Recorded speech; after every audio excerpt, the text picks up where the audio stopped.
Yeah. That's right. We're Red Wings 0-0, baby. Tirades and impassioned pleas for your Detroit Red Wings finally have a home.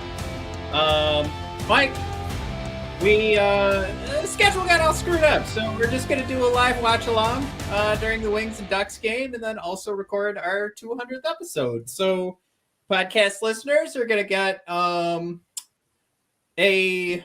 fun listen where if things go great, it'll be fun to listen to. If things go sour, I'm sure that'll be fun to listen to as well.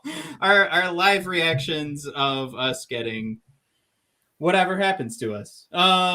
It's clearly what a watch along is. We are here for the big Ducks game. Just different. You know what? If you're looking for a big Red Wings game this year, it's not like you're getting out of your seat for the Tampa Bay Lightning because that's your 2-time Stanley Cup champion.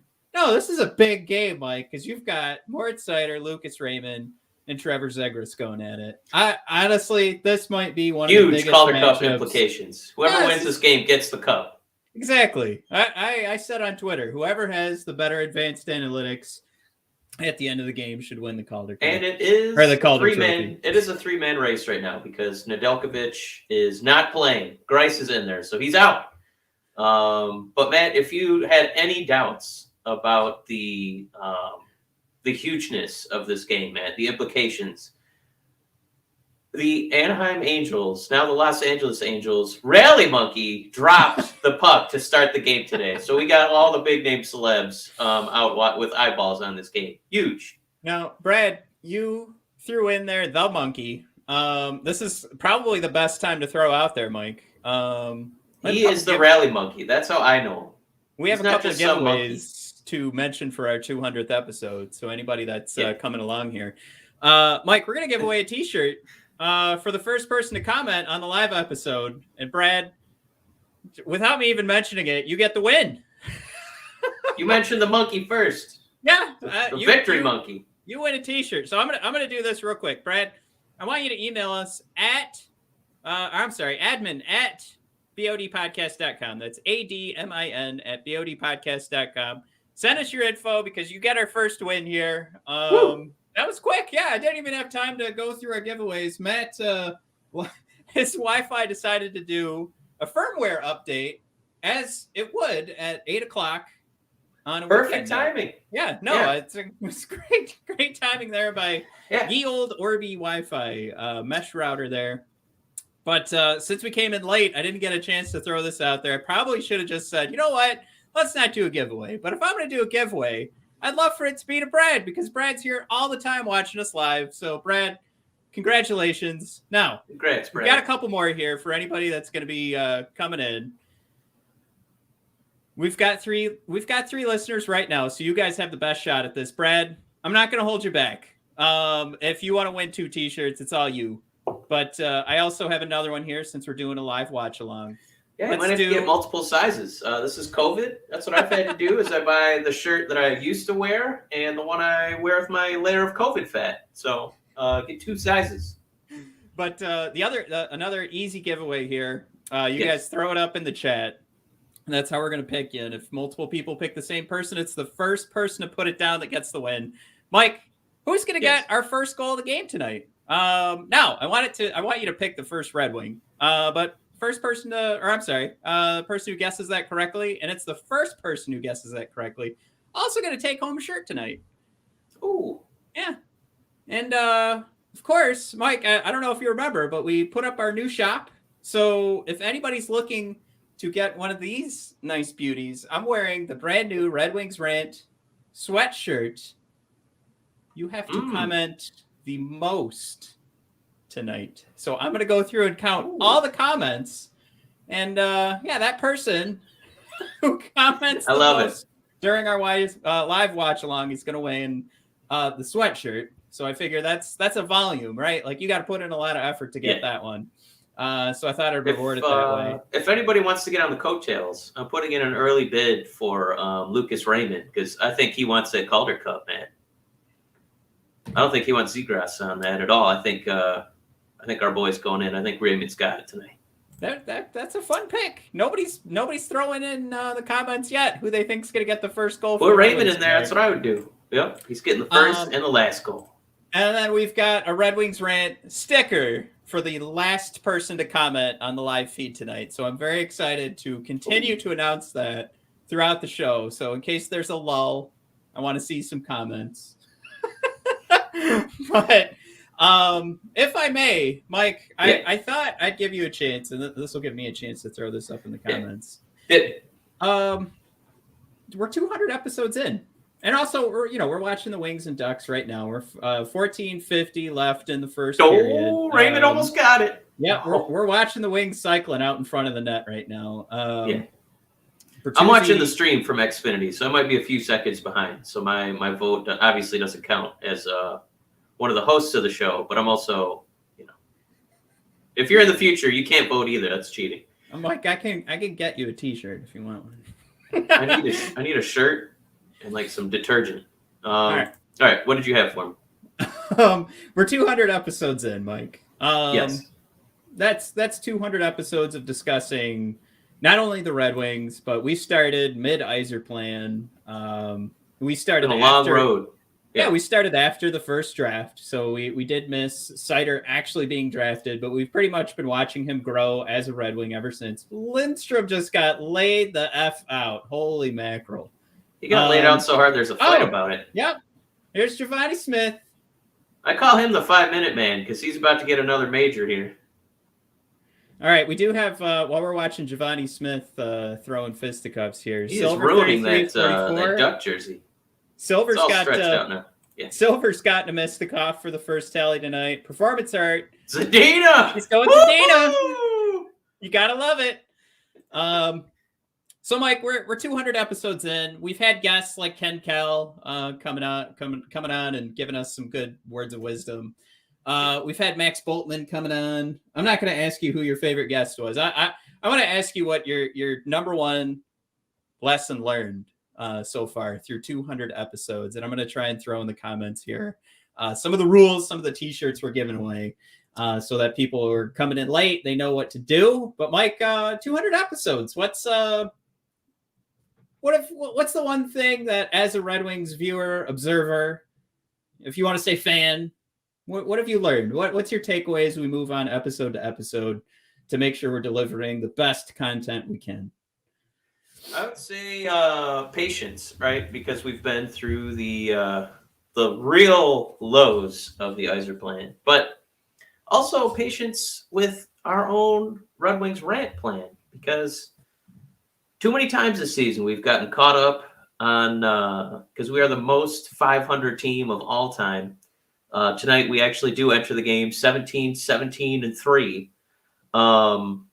But we are the most Jekyll and Hyde home and away team ever, where we're a buzzsaw at home and, just a turnstile defensively and offensively on the road. So I would say that this season, just being patient, just realizing this is a 500 team, it's okay. And I know we were very excited about using the P word. And we're just not quite there yet. Just be a little patient. Wait for a few more of those, Red Wing bushes to flower, if you will. And, we'll get there in another season or two. I didn't mean for that to sound quasi-sexual, but there you go. All right, I got one more I'm typing up here to remind everybody about the Red Wings Rant. Patience and follow the plan. Yes. This will be fun too. I really want this to kind of boom at the end of the live episode. The Red Wings Rant sticker giveaway. Last person to comment on the live feed gets a Red Wings Rant sticker giveaway. Sticker. All right, Mike. Matt, what have you learned? It took you 200 episodes to finally figure the F out, but you finally get it now. What did you finally glean after 199 episodes? You know what? I will say, over those 199, I think we've learned a lot about analytics and how to properly assess them. I think that's huge.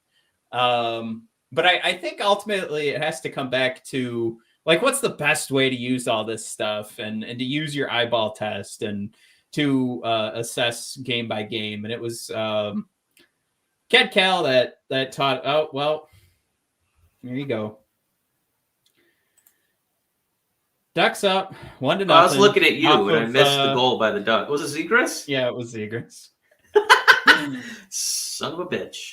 Um, There goes that Calder Cup, Lucas. How do you feel about that? and I did it too. Calder Trophy, right? Our Calder Cup is going to our AHL. I don't.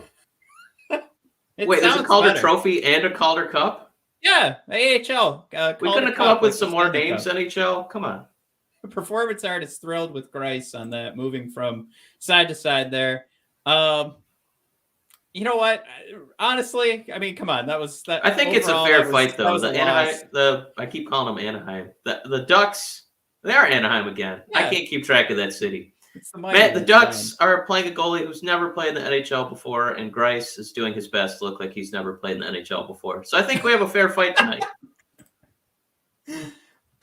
That's not everybody. That was just awful. I know, but it's fun to pick on Grice. We've talked about it. Absolutely. Especially with performance art along for the ride here.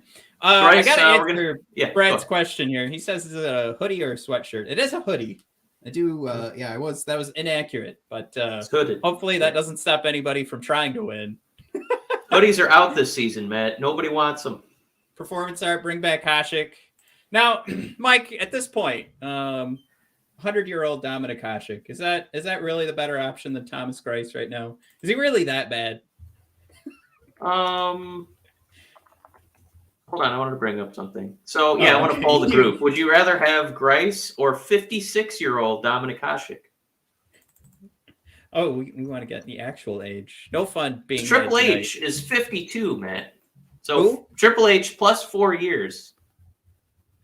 All right, I got a better one for you. You ready? Yeah.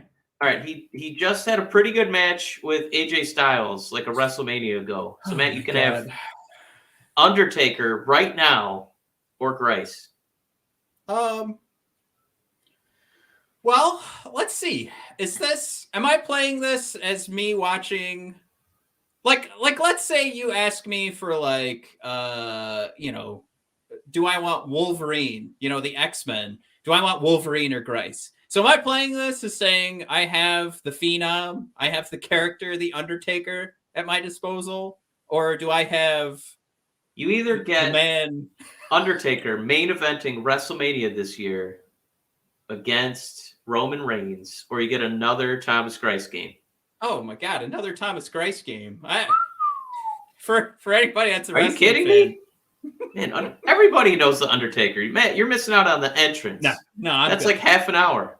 You get lightning, you get a magic gong, blue lights, his eyes roll back.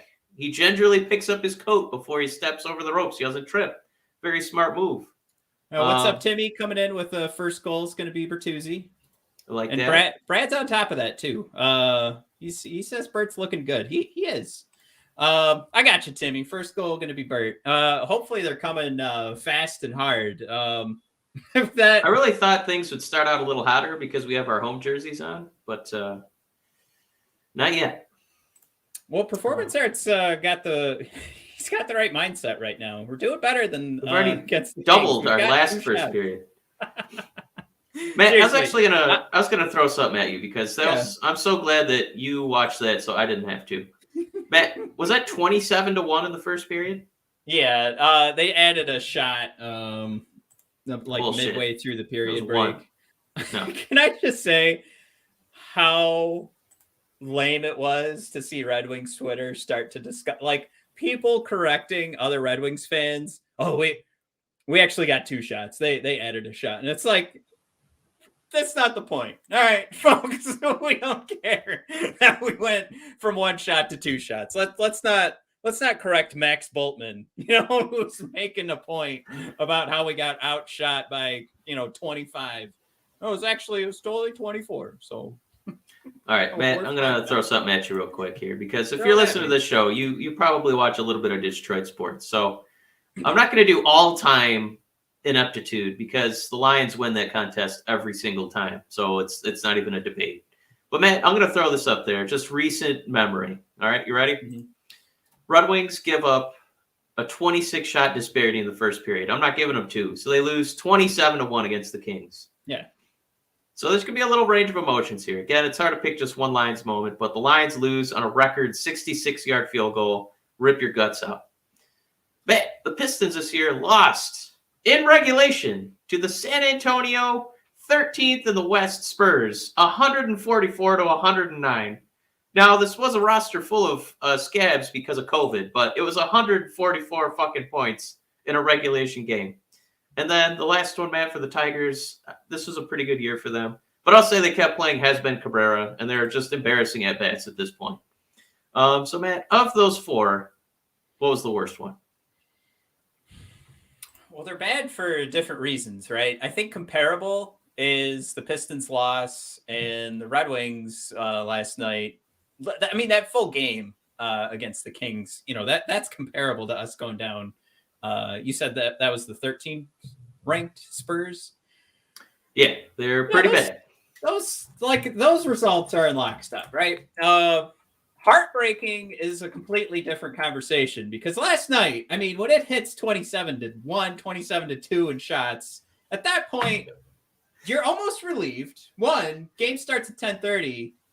Mike, I threw out the Figaro gif. I'm snuggling up in my bed, and I'm gonna have a nice good 40 winks. That didn't actually happen, but for a lot of Red Wings fans, that actually happened. So you get shellacked. For lack of a better word, in that first period, there's reasons, there's silver lights, there are silver linings to that, and of course, the final score, it makes it feel if it gets so far out of hand, your handle of the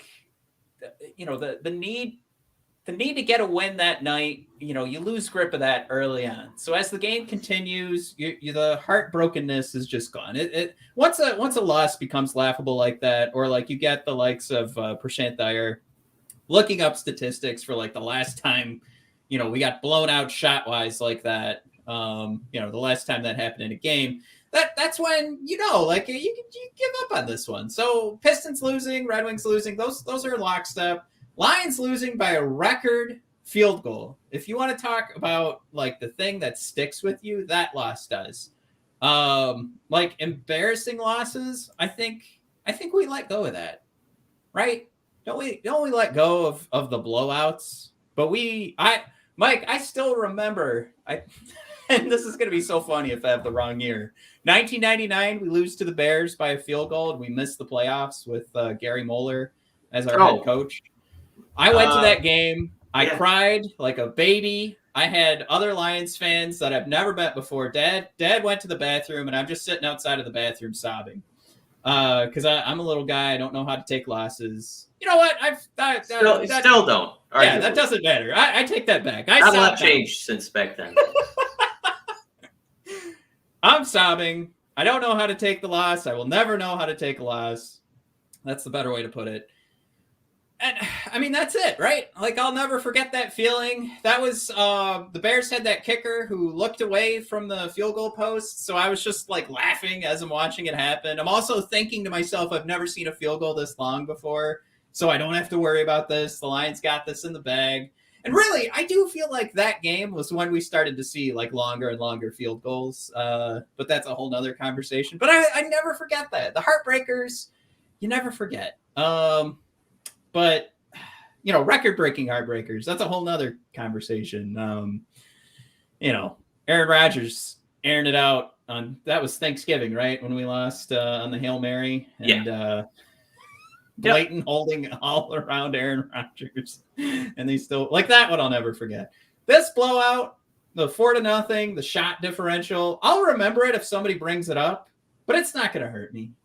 So, worst loss, if I want to define it, I think worst, if you had to put a percentage on it, I'd put heartbreaking as a higher amount of worst. If you're ranking worst losses, right? Heartbreaking has to take a huge chunk of that. If you're going to weight it, that's what I'm looking for. That's how I'm describing it.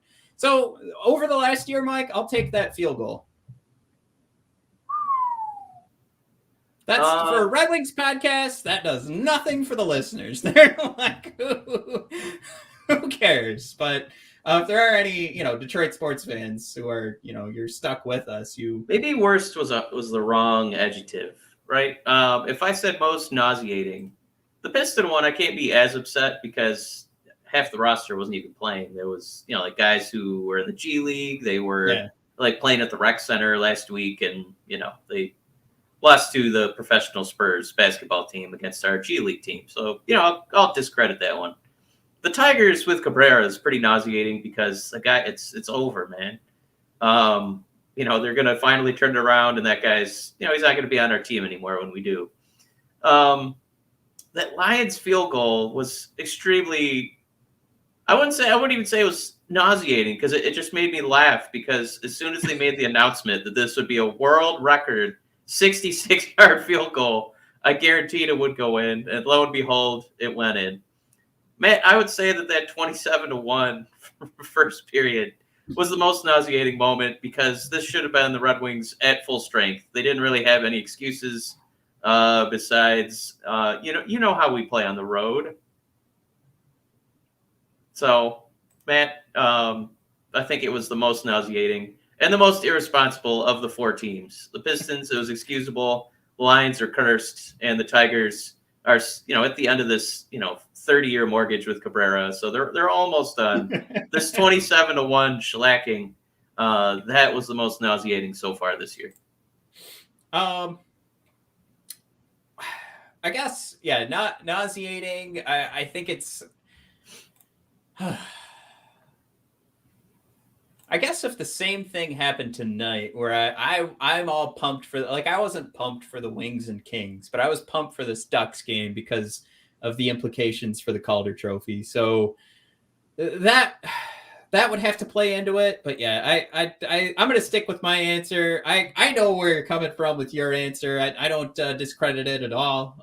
It's a good answer, but it's different, right? A late game, you're getting blown out. You get to go to bed early. You know what else too is look at, there's even, let's do it this way too. Like with the Tigers, Cabrera still had these weird historical milestones he could hit. So you're like, oh wow, look, he moved up a list for being old and still being active, right? So there's still a watchability. Yeah. For the Pistons, they just won a game with a bunch of scabs. It was their fourth string point guard, Frank Jackson, and the Pips managed to win a game. It was incredible. Nobody could believe they did it. The Lions losing on that 66-yard field goal, that's real watchability, because you went and showed somebody, wow, look, they lost again. The Lions curse continues. It was a 66-yard field goal that nobody's ever kicked one that far before. It was almost a kickoff to start the game. That's how far the field goal was. The guy did a kickoff through the posts, and it went in. But the Red Wings, as a Red Wing fan, you got to watch a whole period where they get one shot, and they give up 27 of them, man. What is the redeeming watchability factor in that game? Not a ton. It's tough to go back and watch most sporting events, to be completely honest. If you had to go back and watch one of those four events, is the Red Wings game the last pick of those four? You have to go back and watch the whole game. Well, you do get to watch Nedeljkovic stand on his head.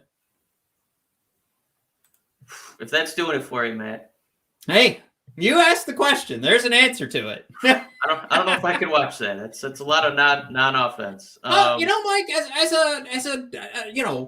I'm well beyond just being a hockey fan, and I can appreciate every aspect of the game. Yeah, so, you are a GM of a 56-time Stanley Cup winner in the video game, so we don't need to go over your full resume here, Matt. Jeez, Pete. Well, check the resume again, Mike, because I just said my favorite Stanley Cup win was number 56. I believe I'm well into probably 500 Stanley Cup wins, dating back to the 2002 NHL game, which I think was probably the first one I got my hands on, got my grubby little mitts on. If you saw me make a weird face, it was watching Grice try to clear the puck, and he just kind of handed it over to the Ducks behind the net. It was very bizarre.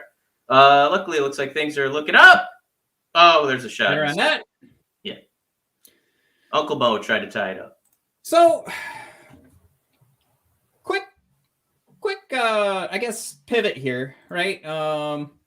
We can pull up one of these slides here. We actually have our slideshow ready to go. Like we had a lot of conversation in the last episode about the placement of Zadina. Now we just saw Nemestikov, Rasmussen, and Adam Ernie out there. Projected lines tonight, Mike. Now I swear I just saw Zadina with Veleno and Gagne, but the Red Wings initial post for lines was Fabry, Suter, and Zadina on the second line. So this is something I can't begin to confirm right now as we're chit chatting during the middle of the game if we've actually already changed those lines, if this actually did come to fruition. Because we've got Filip Zadina, Sam Gagne, Joe Veleno. Just as I mentioned, we're just on the ice there, so they've got, according to Natural Stat Trick, 49 seconds together. I wanted to bring this into the conversation because now this is clearly wrong. What we got from the Detroit Red Wings Twitter. I guess what I was arguing about all day today, Mike, is what we need to do with Filip Zadina, what he's owed, and I think something that a lot of people are forgetting. What he's owed? I can't wait to answer that question.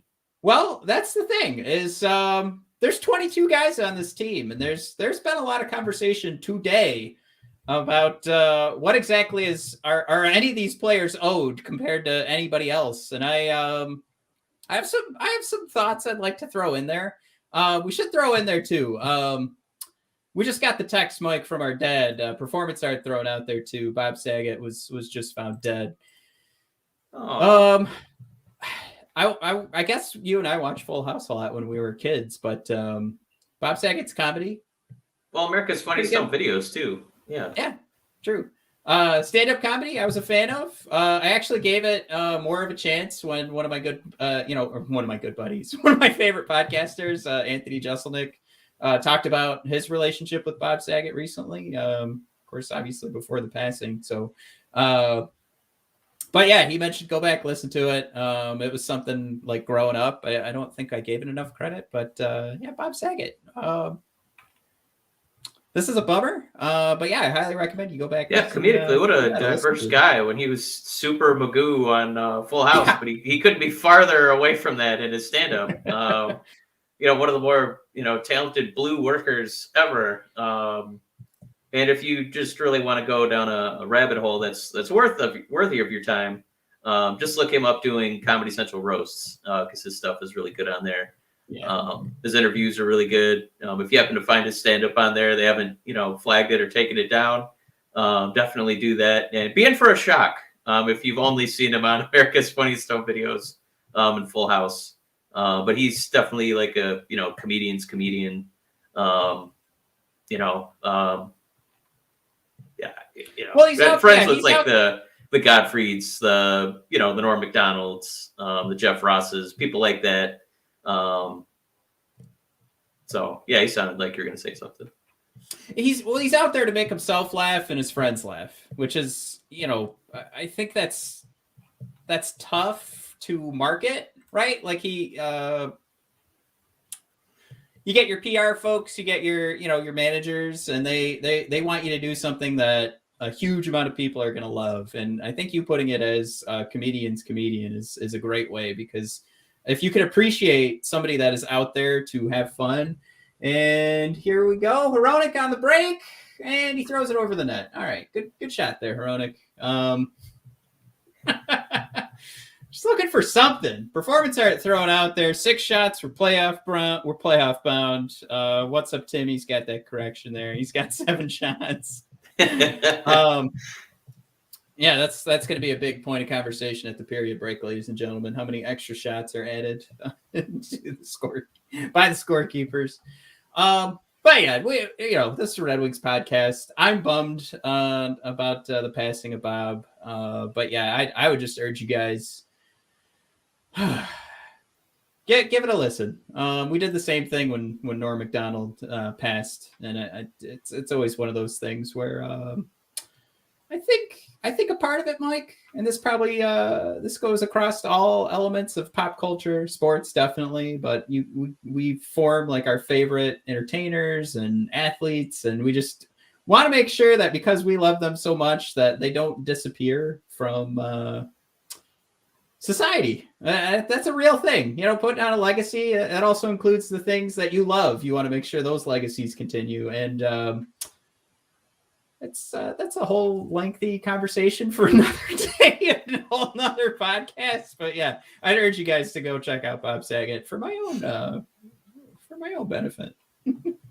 Yeah, I mean, if you like comedy, he was somebody who's definitely still doing stand up way past when he needed to. So he was just out there because he loved making people laugh and he liked being around a live audience. So.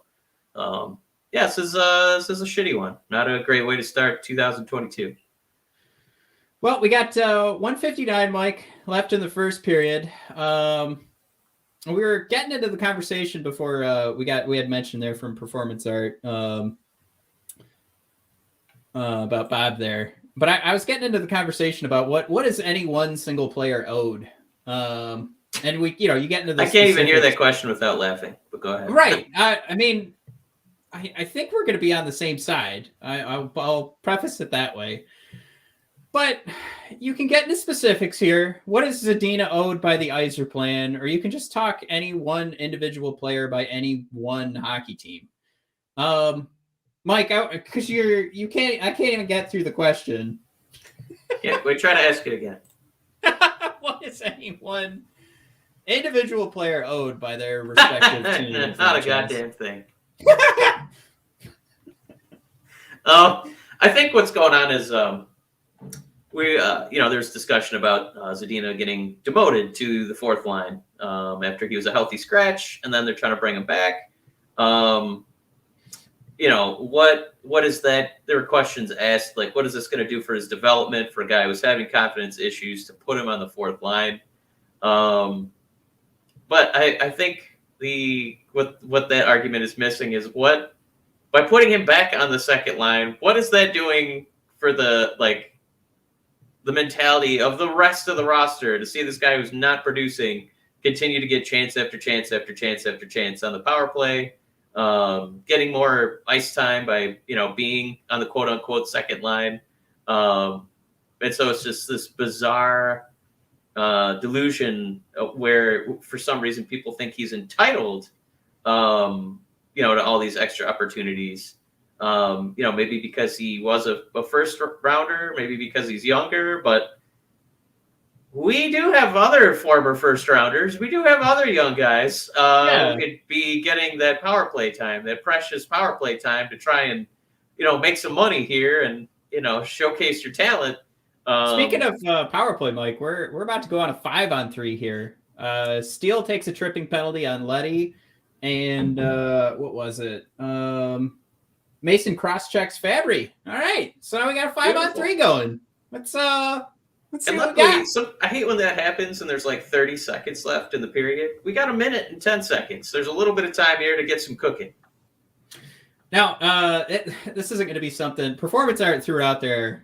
Can someone explain to me these YouTube channels where you watch someone call the game without seeing the game? I got really self-conscious. Then I was like, wait, we've barely talked about the game. We're just watching it together. So I don't think he's talking about us.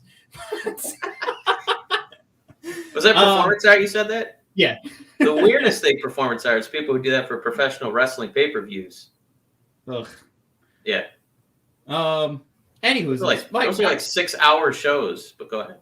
Do you remember as we're running through this 5-on-3 here, Raymond's circling? I'm going to do my best not to tell you exactly what's happening because that would be speaking of nauseating, like an hourly job because it looks like they're just running out the clock here. I don't know if we technically have a shot yet. Hey, there's Seider's going up front. Seider had a good play. Yeah. Seider Got again. Raymond. Oh, Oh! clearly Seider and Raymond here are jealous of Zegras' goal earlier, as the two of them getting the best two looks on that. Now we're gonna have about 30 seconds left of a 5-on-3 going into the second period, Mike.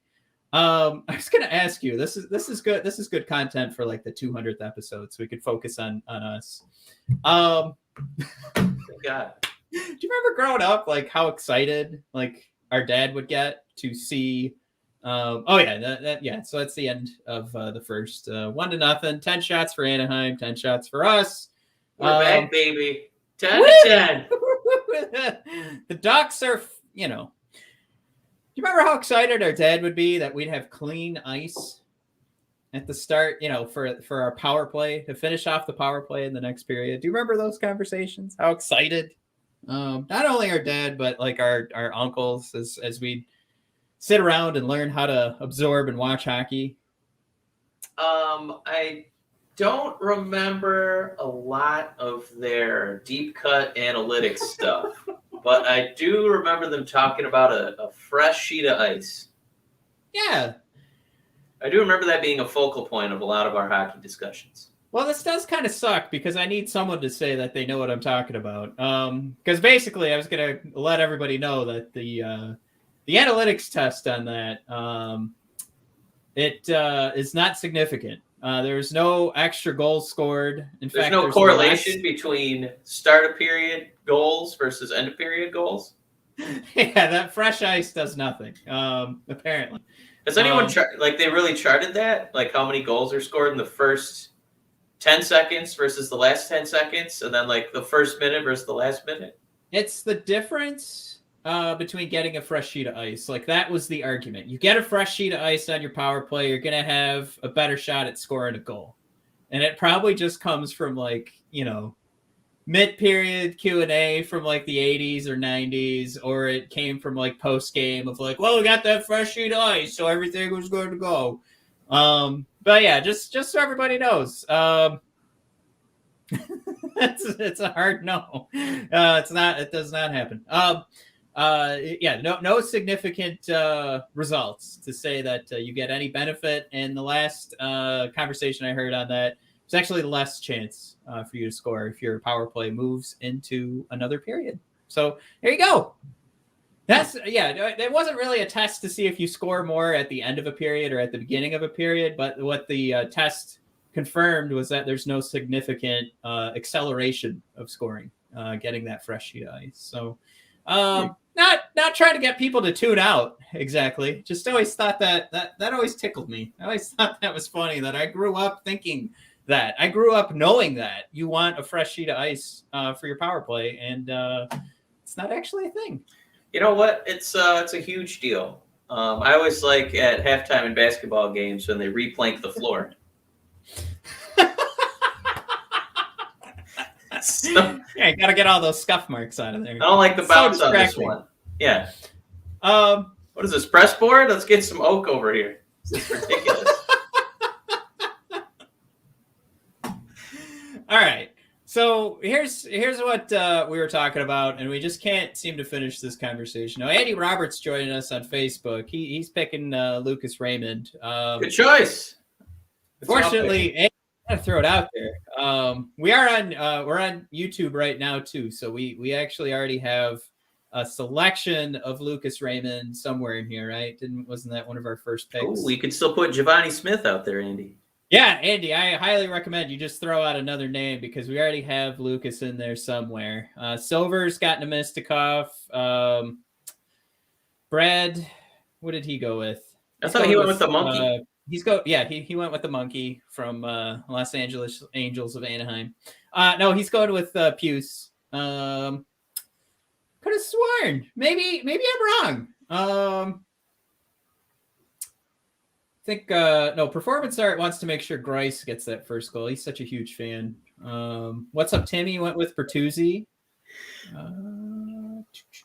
I haven't said Lucas Raymond, have I? All right, never mind. Andy, it was only me. Yeah, Andy, you can have it. You got Lucas Raymond. Holy mackerel. All right. Brad letting us know that Larry Murph, he does a line of Coca-Cola or speed during each intermission. Now, is this a shot at his droll and slow delivery? Is that? I feel like he would pick it up. He would go even quicker. Is he just doing a line of Coke because he's, they get it as from the sponsor, Rocket Mortgage, or how does that work? Because I've heard about I've heard about the salesman having to do a little Coke to get through the day. Oh, it's a tough gig. Okay. Cool beans. I have no comment on that. I don't know. Just you hear things and they go in, and sometimes you need a fresh sheet of ice. You know what I mean? So, man, it's making this as uncomfortable as possible. All right. No comment on that. I don't know what to say. I feel like I should shut down the live feed and delete the whole thing. All right, let's move on, man. That's got to be a shot at my employer. I don't know what's going on. Now we know you work there. Okay, well. Yeah. Anyways, Jesus Christ. Yeah, why are you lingering on it? Move on. Yeah, so let's get back to our Zadina conversation. Move on, man. We've got a couple of forward lines officially in, right? And this is what I was bringing up here. I'm going to blow this up for myself, so my hesitation. First line, right? I mean, this is a legit first line you could put out on any team.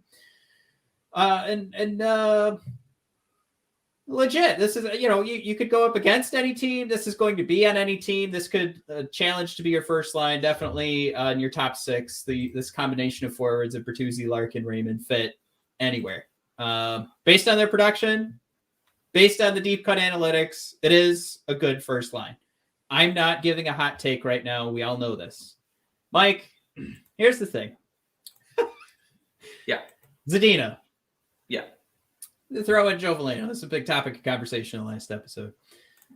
Is there anything in those other 9 forwards that you look at that group and besides the minutes that would be played, is there anybody out of those 9 forwards and the way that they're organized? And I'm going to back out of this full screen here in a second so I can see people's comments too. Is there any way that they're organized that you say this is legit the second line, this is legit the third line, this is legit the fourth line? Because we were coming to that question, like, does any player, are they owed anything from their franchise? Performance art thrown in there. Veleno is a dud. I'm thinking out loud. Performance art, how dare you? More comments like that, you're going to be a guest on this show. Yeah, but we really got back end spanked because people were really upset and defending Veleno to the death, dying on that hill. I don't see it. Yeah, everybody loves them. They died on the hole. They died in the hill. I don't see it. But man, as far as like organizing these guys, I can't harp on it enough. We have a top 3 and a bottom 9. I don't know how many people have really stood out on this team. I know Fabry effort-wise, and obviously management agrees, which is why they gave him a lengthy, not small extension at $4 million average annual value. But as for the rest of these guys, I gotta say at this point, because there's been so much inconsistency, you could just hit the boggle button, and just kind of, let the chips fall where they fall and, redo the lines that way. So the only reason the second line is the second line is they get, more ice time than the other guys. They get more power play time, which, is a high value scoring opportunity, of course. But I don't think that the loyalty to some of these guys is just unfounded because they haven't done anything to earn that loyalty. Veleno has gotten that for being young. he hasn't done it for any production reasons. Zadina has gotten it because when he played with, arguably our most talented goal scorer, he was on the stat sheet. Oh, God, I'm so happy you mentioned that. I did the research on that. I mean, he played with Verona, so yeah. Are you ready? Do you want to take a stab at how many points he got while playing with Verona? 13 games. Go ahead. 2. Yeah, 2 points. Did I already tell you that? You bring it up every episode. Look, and that's our research department brings it up every episode. That again, and I laugh at what Mike's saying, but we're not saying like Zadina has to go. But I want to bring up Silver 3344's point, because this is right in lockstep where my head's at. Silver says, I think realistically, anyone is on the chopping block aside from Seider, Raymond, and Larkin. Bertuzzi could be traded for the right price. Asking price would be large. I really like that last little bit there because I think Bertuzzi is available. And we've been talking all season, actually for 200 episodes about trying to build a core here. And if I had to say who's on this core, that Silver nailed it. Those are the 3 guys I can legit see on this team 5 years from now. No question. Everybody else is up for discussion. Now, to say that they're up for discussion, to say that they're on the trade block, doesn't mean we need them to go. I think that's something that gets missed quite a bit, because there's going to be 12 forwards that need to fill out these spots, and we're going to need 6 defensemen. So we can't just keep getting rid of guys. And some guys are going to figure out what their role is in the NHL. Could be different from why we drafted them. Zadina, for instance, we drafted for the amazing shot. He's been morphing into a 2-way player, and that might find him, Mike, in the bottom 6 because we're trying to prevent goals. So I'm just throwing it out there that you don't have to hold on too tight. I'd say go the is that 38 special. You got to hold on loosely. You don't let them go. But if you cling too tightly, I forget the last line. But I'm sure it's not good. And that's for our 50 and older crowd tuning into Red Wings Rant here on a Sunday night. That's how you got to treat Zadina right now. Like, and most of these players, I think. Again, Silver nailed it with the 3 guys in Larkin, Raymond, and Seider. But anybody else is just, is any one player more deserving of like a better opportunity to score? Is Zadina more deserving than Rasmussen? Is Nemistikov's so far, best season? If we can just say that, his best, his great start. I'll put it that way with the Red Wings. Is that reason to not give him a shot on the second line just because we want to give Zadina more opportunities? I say that, and I'm not advocating, I'm not campaigning that Nemistikov should be, with all of his empty net goals that he needs, top 6 position. But I just think, it's one of those things where your point that we have a top 3 and a bottom 9 that just kind of mixes it up together. It's just one of those things where I would not get so worked up about Zadina not necessarily getting primo power play time with the likes of Larkin and Lucas Raymond. It's just right now all those guys are kind of just lumped together, and they pretty much. The advanced analytics, if you go over the last 3 years with let's pull that up actually. You know what? We've got 2 things here, Mike, because I think I've got here is your Filip Zadina full season so far this year. Power play not doing so great. Zadina 5-on-5, of course, bringing the offense. You've got the attempts and the chances. Oof. Compare that to Michael Rasmussen and Zadina over the last 3 seasons. Rasmussen's got 878 minutes. Zadina's got 1451. Yikes. Not looking great, but obviously it's trending in the right direction, right? Because we see Zadina's numbers way better just for this single season. And of course, again, like I said, this is the last 3 seasons for these two guys. But Right. I mean, they're comparable. There's a lot of red for both guys. So if you guys are watching on YouTube and if you're listening to the podcast, basically what we're looking at is Evolving Hockey's representation for a player's production from the advanced analytics perspective. And all I can tell you from the podcast perspective, for people who can't see what we're looking at right now from a table, is that Rasmussen and Zadina have pretty similar numbers. They're just really bad in different places and bad in other places. Neither one in the last 3 seasons is really good. And then we could pull up this is the comparison of Robbie Fabry and Zadina this season. Clearly 5-on-5. Zadina and Fabry actually struggle from giving up chances perspective. And of course, they should kind of mirror each other in some aspects of this because they've played a lot together.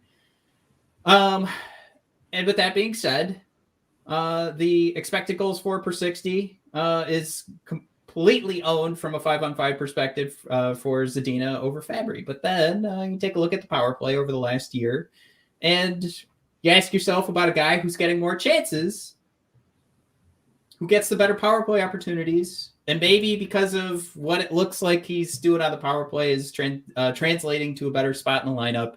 And I brought up Robbie Fabry because this was the name I was told earlier today should get demoted. Fabry is a much better performer on special teams than Filip Zadina. So there's that. And that's looking at the advanced analytics, which is only fair to bring up because that's the major point to making sure that Zadina gets a fair shot in the lineup, is because his advanced analytics do look really good from the offensive point of view. So I'm going to back out of this real quick. You guys can throw in your thoughts. So I think the last episode we had, people were really up in arms, a couple, about our criticism of Zadina. And it's not that we're dying to, outright release him or trade him or get rid of him.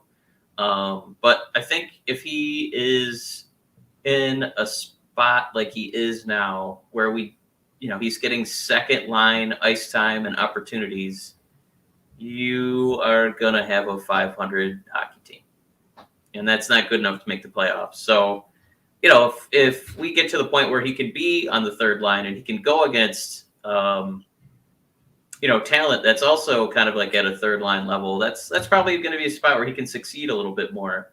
And he gets sporadic opportunities on a power play, not, counted on to do it all the time, because he just hasn't quite shown us that he's, deserving of that. So I don't think we want to, right, wish ill against him or, trade him away for a 7th round pick or anything like that. But he should be further down the pecking order. And essentially there's, 3 of our bottom 9 right now should just, maybe be playing out in Beer City and Grand Rapids. right. When this team is like truly competitive and ready to win like rounds of the playoffs. Yeah, you could pick your names right now of guys that just flat out not going to be a part of this team when we're ready to go. There's still a bunch of names in that bottom 9 that will have a spot. There's a handful, I would bet. I wouldn't say all 9 guys are leaving, right? We all know that. That's not a hot take. This is just we're saying normal, boring things right now. And it's so funny because the point that we're making is just like I think this is such a small potatoes kind of thing. Like I told somebody earlier, just in texting. So if you guys become really big fans of Red Wings Rant, or reach out to us, and then eventually you get my phone number, and then we just text back and forth about Red Wings hockey all day while I'm trying to watch my kids. But anyways, what we were talking about, I said, look, this is small potatoes. Hey-o, who just scored? Herodic. Burying one with the 5-on-3. All right. So that I'm happy about that. Got a tie game. Would have liked that to bounce off of Lucas, or would have liked to see Seider throwing in the back of the net just to play this game against Zegras. But My Xfinity stream is still loading. Oh no! I'm about to be very excited here. Hey, we scored! I think it was Veronic. Can we say too? We got 21 seconds in here, which means I think we're still on the power play, right? I didn't actually check to see. I didn't actually check to see how much time was left on the 5-on-3. No, I think we screwed it up. It looks like even strength again. Oh no, 5-on-4. Yeah, just the graphic hadn't populated yet. Yeah, I got 25 seconds here. Here we go. Yeah, light it up. This is our worst part of special teams, is this entering the zone.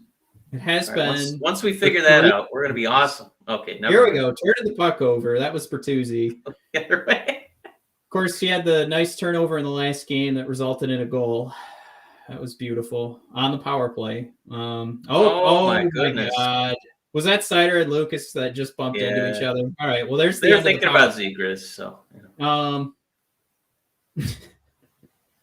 Yeah, the two of them are just fighting for the puck right now to try and get on that rookie scoring leaderboard. Should point out too, Dylan Larkin done for the night with an upper body injury. So nobody picked Dylan for the giveaway. So smart choice. Nobody lost there. Could we talk about that power play, that mess there? Because it was asked earlier. We'll probably have to wrap up the show because we still got to keep this at an hour here. We can't just go all night. Did I finish my point? Did we finish our point for our last discussion topic? It was just the power play started, and then I completely forgot what we were talking about. Oh yeah, we were just talking about entitlement for Zadina, and I think we covered it. Nothing against him, but he's not entitled to that power play time. He hasn't played well enough. To keep getting the opportunities. If nothing's coming of them, we can give other people those opportunities and see if they can do something with it. We'll go WWE on him and say, hey, you got to grab that brass ring. If I'm going to put you in the Royal Rumble, you got to do something with it, my man. And he hasn't done it yet. So, you got to prove it. And if you don't prove it, we demote you and give somebody else a shot. Yeah. The conversation of like effort is what some people are trying to have represented. This is what I want people to consider because they try to represent effort through advanced analytics, which is fair sometimes. But at the same time, we're not really looking at guys on the ice that are constantly dragging their feet on this team. I think the Red Wings actually put in a pretty hard skating team. And we even started the year, being like segments on Spit and Chicklets because we were the high effort, underdogs.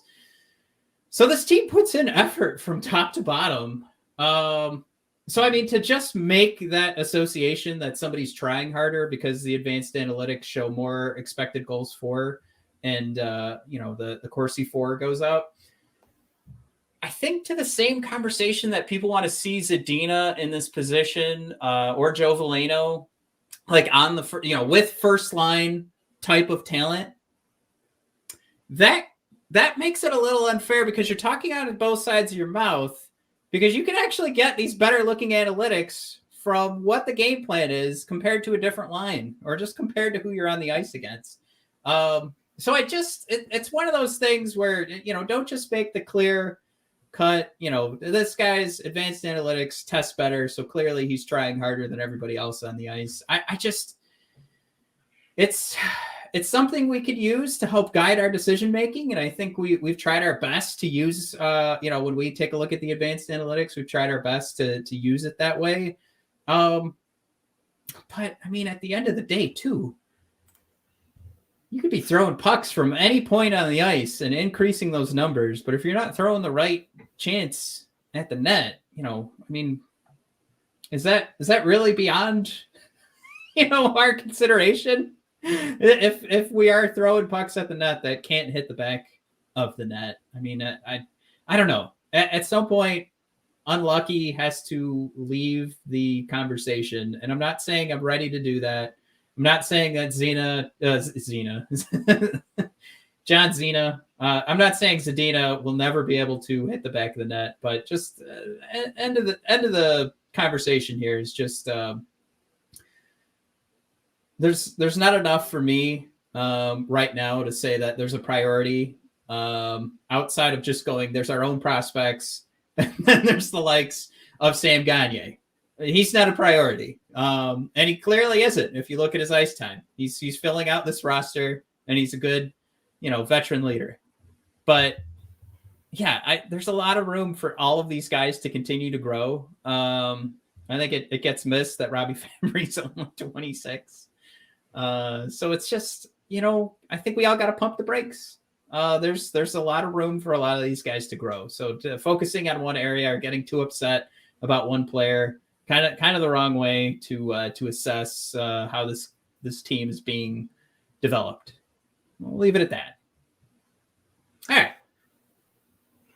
Yeah. I mean, we're on the same side, and I think we said those 2 talking points. We really hammered them home. Yep. Everybody's already fast forwarded to the end of the episode. Mike, the question was asked earlier: is Alex Tungay in the hot seat? To the point that we were just making for there not being a ton of talent on this team. There is still the idea of entering on the power play, like entering the zone, which I think goes beyond getting a good shot on net. Something's got to give, right? Like at what point is there some part of a power play? Should it just be basic and like routine? Or is it all just like, well, we don't have enough skills, so we can't blame Alex Tungay? Can I just, today was the finale for the Detroit Lions, okay? They are not a talented football team. They are their record at 3-13-1. But it still felt like there was noticeable, not just coaching philosophies, but play design. I was like, wow, I can't remember the last time I saw so many successful trick plays. And it wasn't necessarily the other team's ineptitude. They were pretty tricky plays. And I myself, if I had somebody put that against me in Madden, I would have given up a touchdown as well, because I was like, I didn't see any of those moves coming. Hats off to the Lions for pulling that off. Those were noticeable coaching changes, plays that they designed that scored. They were incredibly successful. With Tungay, I don't see a noticeable difference between this power play and years past when he was not, the czar of the power play. So I don't think he's in a seat to get an extension. I don't think that's about to happen. I don't know if we're all just waiting for Vrana to come back and just totally get both power play lines going. I don't know if that's going to happen, seeing as though he'll only be on one of those power play lines. But I did think that at the almost halfway mark of the season, we'd see some sort of difference. And it still looks like the same kind of, Blach product where I'm not giddy when I see a Red Wing power play opportunity. I actually feel a little anxiety because I know that 2 minutes of the game, if we're not winning, are going to be gone, and we don't score very well on the power play. That's actually a great way to put it, because are you ever excited when you see a power play? It's just one of those things where we know maybe there's a less chance that the other team's going to score for 2 minutes, and that's pretty much what we get out of it.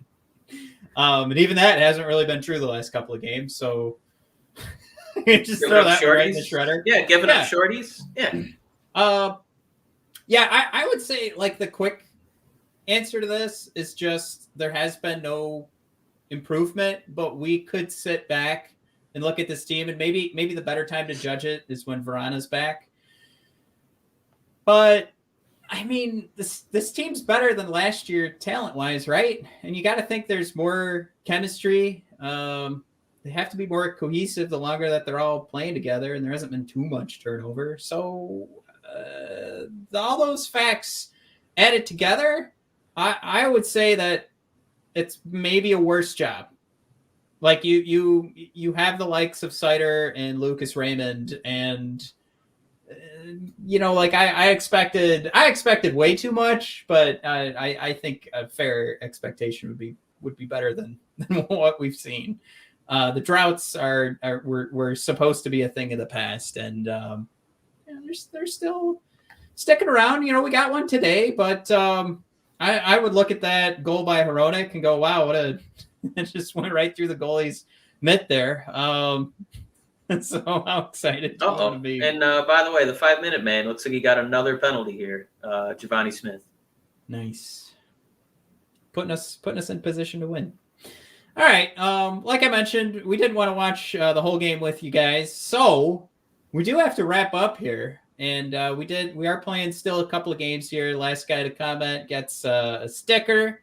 And we're also playing, we were going to play, you picked the first Red Wings goal. Clearly nobody picked Hronek. So for anybody who's commented so far in the live stream, we're going to keep track. And if any of those guys score and they're the next one to score, you'll get the t-shirt, and then we'll kind of try and get a hold of you somehow. Maybe we could reply to you. But, if you guys see that your player that you picked scored, it's admin@bodpodcast.com. We'll make sure that you guys get your t-shirt. As we're wrapping up here, maybe somebody will just put one in the back of the net and we'll be all set. But I'm also going to count the comments here, and we'll see who won that hoodie. I got to make sure I called a hoodie here so that Brad's still interested. But yeah, Mike, this is episode 200. Really hoped we'd see a bigger turnout here on the live stream, but YouTube doesn't like us right now. They do a better job of having people find us any other time we stream. Anyways, thanks for tuning in, everybody. Thanks for hanging around as long as you guys have. If you've been around for just a couple episodes, or if you've been around for all 200, we appreciate y'all. And that's why we're trying to give back today. So far, looks like I've got a winner in What's Up Timmy, who's trying to win a sticker and a hoodie right now. Hats off to you, What's Up Timmy. You got this in the bag, my man. So, Mike, any parting thoughts, and then we'll sign off? No, just appreciation to Timmy, performance art, the whole gang. Oh, no problem, Timmy. And hopefully, again, the Red Wings keep looking down, see those red jerseys, think they're at home, man. Get a win tonight. All right. 10, 9, 8, 7, 6. They have to be 5, relevant comments, too. You can't just put last. No, I like it. Happy 200 I like it. counts. I'll count happy 200th. All right. Silver gives the nod to Timmy. Hey, you know what, Silver? Hit me up. I'm generous. I'm feeling generous. You know what? For that generosity, Silver, you take it. Silver a name, but gold and metal. How about that? Timmy, you get the hoodie. Silver, hit us up. I got a prize for you too. It's admin, ADMIN @bodpodcast.com. bodpodcast.com. You guys both hit us up. Thanks for tuning in, everybody. All podcast listeners, subscribe, rate, and review on Apple Podcasts. And you can do it on Spotify too. So everybody go do that. Greatly appreciate it. Everyone have a nice night. And hopefully the Wings pull this one out. See you later. Woo!